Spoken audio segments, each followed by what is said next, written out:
पण आता ही वेळ अशी आहे की गावागावात फिरून आमच्या गावातल्या गावात भांडण लागल्याचा संभव निर्माण होतोय। आमची विनंती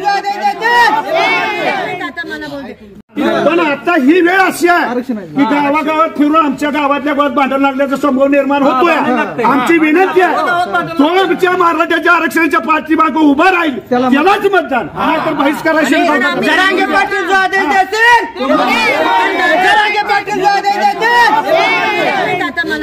दादा आम्ही समर्थन देण्याकरता चालले आणि समर्थन देणं आम्हाला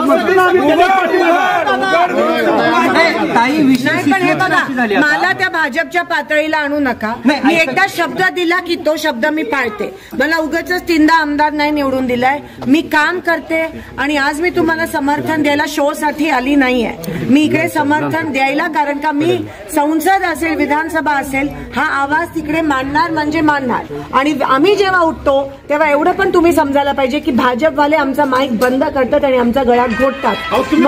बसायचं ना आम्ही सगळे बसले, तुम्ही बंद केला तर सगळे बसले की काँग्रेसवाले। मी नाही, माझ्यावर तो आरोप।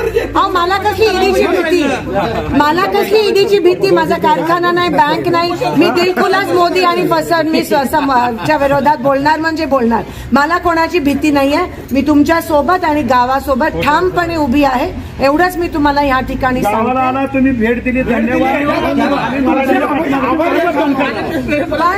पण मग बघा हा भाजपला एक पण मत जायला